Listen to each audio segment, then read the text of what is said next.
Hey gang, what is going on? Juan back here once again with Straight from the Underground, here to review Lucha Underground. Now, unfortunately, I was not able to cover the previous episode last week, but here I am. But before I do so, I want to remind you that we have a sponsored giveaway happening right here on the channel, thanks to Jammer.com. Jammer, for those that do not know, is a social community website. So if you like to collect anything from Star Wars to Funko Pops to WWE memorabilia, you can sign up for an account there, and we're sweetening up the pot a little bit. And if you sign up through the link that is available in the description, we also have a video right there which Ryan, Keith, and myself.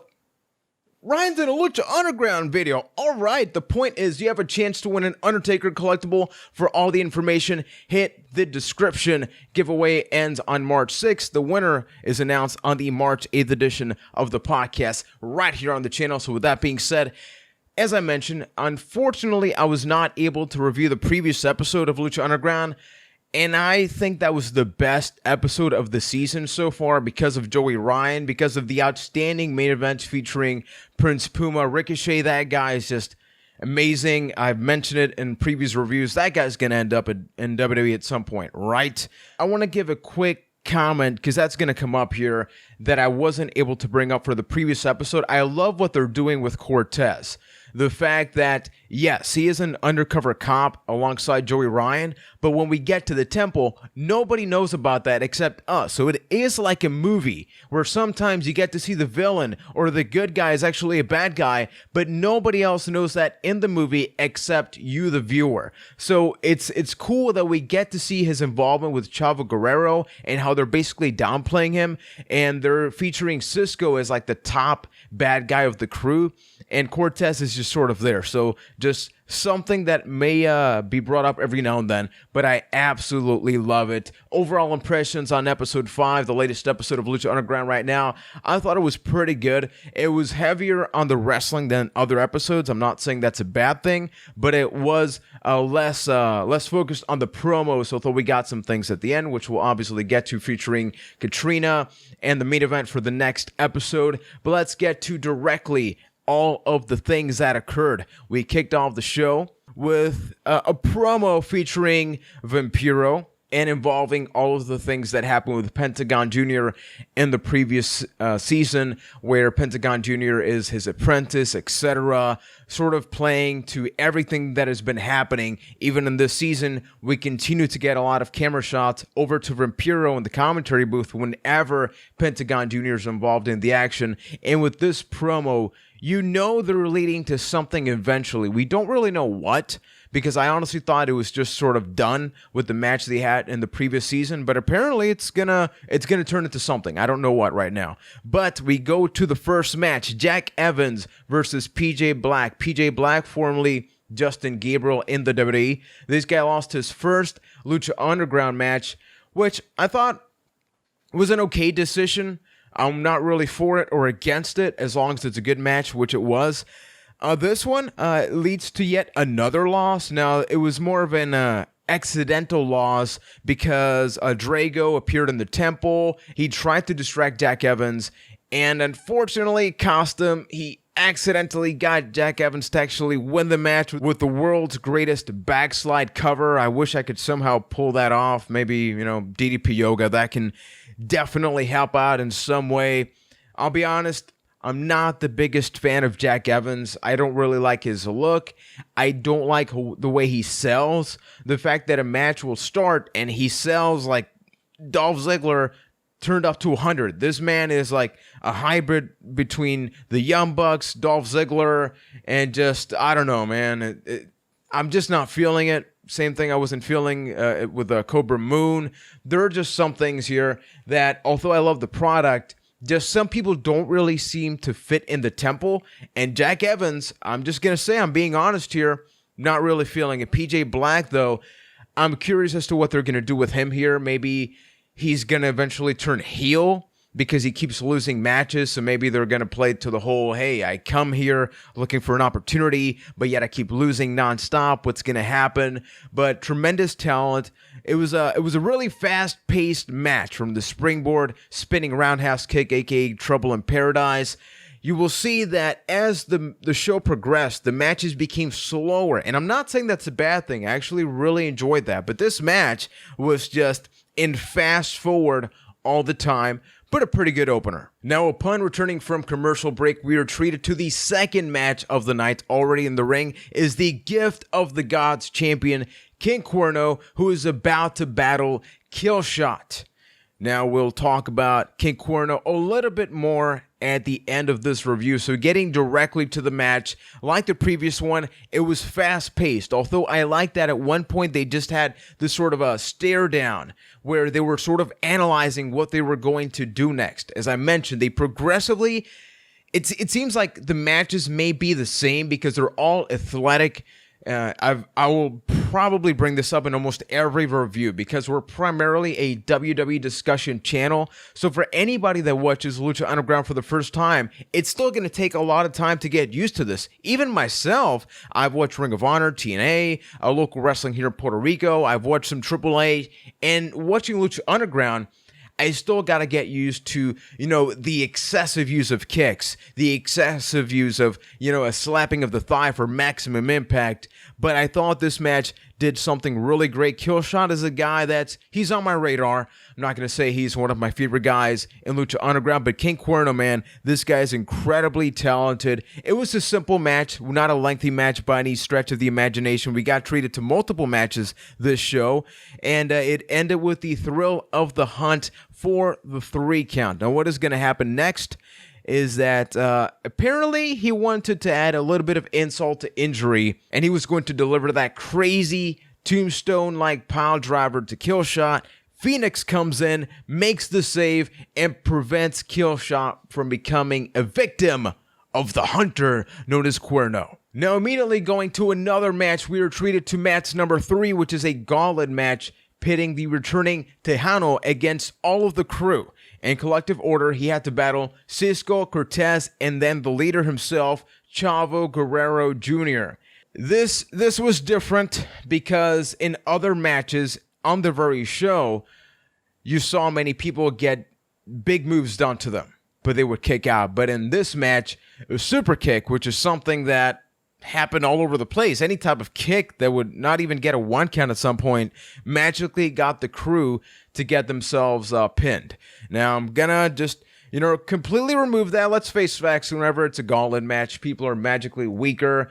You sort of expect that. It's just a matter of weakening the guy so when he gets to the final opponent, which in this case was Chavo Guerrero, he's a little bit more vulnerable. But going back to the Cortez thing, they kept playing up to the fact that Cisco, he's the most threatening guy in the crew aside from Chavo Guerrero. And when they go to talking about Cortez, Vampiro's like, nope.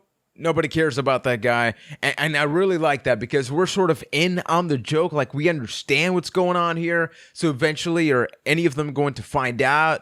How long into the season is it going to be? And another thing I didn't even get to, which I just realized, is that the live audience has no clue as to who's babyface or heel. Talk is Jericho, the podcast, they've had Johnny Mundo, etc. And it's crazy because even he talks about that himself, how these guys don't know what's happening because a lot of these segments are produced after the matches, or even if they're done before, the live audience doesn't know what's happening. So they have no idea what is going on with Cortez, which is great because, not even they know. Only we know. We have the information that they need in order to survive. Not really, but it's fun. So Gauntlet, Cisco gets eliminated like nothing really. Cortez battles a little bit, but he gets powerbombed by Tejano for the win. And then we have Tejano versus Chavo Guerrero. This was almost a WWE style match, almost like going back to 2002 to 2005. The heel getting the cheap tactic where Cortez came out. Cisco sort of played distraction for Chavo Guerrero. They used the bull rope to get the cover. Tejano loses. Now, Tejano, I don't know what to really say about him because he was part of season 1 when I tuned out of season 1. So all I've seen was his video package at season 2 and the fact that Chavo Guerrero and him don't get along. That's really my only context. I'd actually really like to get your feedback about Tejano. Do you think this guy's going to be a main event player here in Lucha Underground? Is he just, the rivalry that's scheduled to happen with Chavo Guerrero and nothing more, definitely let me know that in the comments. Before we get to the main event, we are treated to 2 back-to-back promos. First up, where in the world is Dario Cueto? He's still in this harbor-like place, just talking about his life, his love for violence, how it came to be, talking about his family. I love that we are just being treated slowly to learning more about him, because in season 1, he is this rich guy that just likes violence and that's it. But now that he's not really part of the temple, we're just getting to know the guy himself. And I love that, because I don't know where this is going. Like, why is Katrina just in charge right now? And why isn't Dario upset? Shouldn't he be upset? I guess we'll find out eventually, right? I mean, that's the whole point of a series as opposed to just a wrestling show. We know that these shows are recorded in such a way that those questions will be answered, because they've been taped ridiculously ahead of time. We're getting season 3, which is awesome, so we can just sit back and really enjoy this one. The next promo hypes up a match that will be happening for the next episode. Katrina's walking outside of her ring. Pentagon Jr. yells her name, and then we see the most badass subtitles in a TV show's history. The subtitles even zoom in, they move to the side. That person that edited the segment just had an awesome time editing that. I know I probably would. Hey, I can do that too. Okay, that's good to me. But the point is, he wants to battle Prince Puma. He wants a rematch. And he proceeds to then assault Katrina. Now, Katrina is superhuman. She either spawns his magical powers, or honestly just has a clap on, clap off, or just something that causes the lights to go out, giving her enough time to really escape. Now, she gives him this match, but then proceeds to warn him that putting his hands on her was the worst thing that he could have done. So, man, enjoy your match with Prince Puma, but things are not going to be pretty for you for the remainder of the season. It is now main event time. I've really been looking forward to this match. Johnny Mundo versus he is not a man, he is a machine, Cage. This guy has so much potential. I brought it up during this week's podcast, as a matter of fact, that I would love to see what would Cage versus Brock Lesnar look like. And we almost got a tease, I guess, in a way, where he actually performed an F5, which they called the Destroyer. This is not the match we were gonna get. It almost felt like the Raw main event leading up to a pay-per-view rematch, if you know what I'm saying, where we got treated to a dirty finish, where we have a new face going into Lucha Underground. Her name is Taya. Apparently, she is a wrestler from Mexico. I don't really know anything about her, but she caused some distraction, allowing Johnny Mundo to grab a lead pipe, smash it over Cage's face. 1, 2, 3. Obviously, this is going to eventually lead to a bigger, better match, maybe some kind of Ultima Lucha type special, which is, I'm looking forward to this. This is the first, I would say, the first officially built up main event that has happened within season 2. Let me just explain myself. Every other match we've gotten this season has been things that have carried over from the first one. But this is the first time where, we keep getting these beatdown segments between one another. And now we finally got this match. We got the dirty finish. So Cage has just more reason to be upset. Johnny Mundo can be cockier. He now has a new alliance. So I don't know where this is going to go in terms of, is Taya going to be sort of a valet? Is she going to wrestle alongside the men here at Lucha Underground? I would love to know if you liked the fact that this main event was sort of a dusty finish. It was a dirty finish. It was a cheap tactic. Johnny Mundo is a full-blown heel, maybe the primary heel at Lucha Underground. It almost begs the question, what would have happened if Alberto Del Rio did not go back to the WWE? Because it feels like this is where he should have been, right? And they just sort of switched gears, because obviously he's now in WWE, so El Patron is no more, and we're treated to Johnny Mundo as the top heel in the company. And last and certainly not least, as a tradition, whenever the credits stop rolling, we have one bonus promo. This time, King Cuerno goes over to Katrina's office and says, I have had enough. I'm cashing in the Gift of the Gods Championship, and I want my Lucha Underground Championship match against Mil Muertes, whether he has a broken arm or not. Now, Katrina says, stop. That is not happening yet. You have a match against Phoenix next week, and it is going to be a ladder match. Okay, I can't do the King Cuerno. I can't do the Dario Cueto. Cueto, close enough. I can't do the Dario Cueto thing. Nobody can do it justice. But we have a packed show next week. 2 announced matches. I'm assuming this is going to be the main event match, and possibly Mil Muertes could be interfering here. I see him healing up. It's been a couple of weeks now. This is a superhuman show, so that arm should be good to go. I expect a clean finish for that match. Mil Muertes comes out and just destroys everybody. Overall, I really enjoyed this episode. It was on the softer side because, as I mentioned, I was really looking forward to Johnny Mundo versus Cage, and the match did not deliver, but I understand that was the whole purpose. It was to sort of just, stall a little bit. We're just still starting. This is the 5th episode of the 2nd season, and we got a couple of good things. Overall, I gotta say my favorite thing had to be the King Cuerno match. I can't really say that I fell in love with any of these segments, but I just enjoyed that because King Cuerno I thought was just sort of an okay guy for me, but he's really growing on me. Killshot the same, so 2 high potential guys, and we're going to have a ladder match next week with King Cuerno. That guy is just smooth in the ring. And now I would love to know which was your favorite match and or segment from this episode. Let me know in the comment section. Bonus question. Who would you like to see in Lucha Underground show up? Anybody from WWE, like this is a fantasy thing. Let's not say like contractually this guy is committed to Ring of Honor or something. Say anybody was a viable option for Lucha Underground.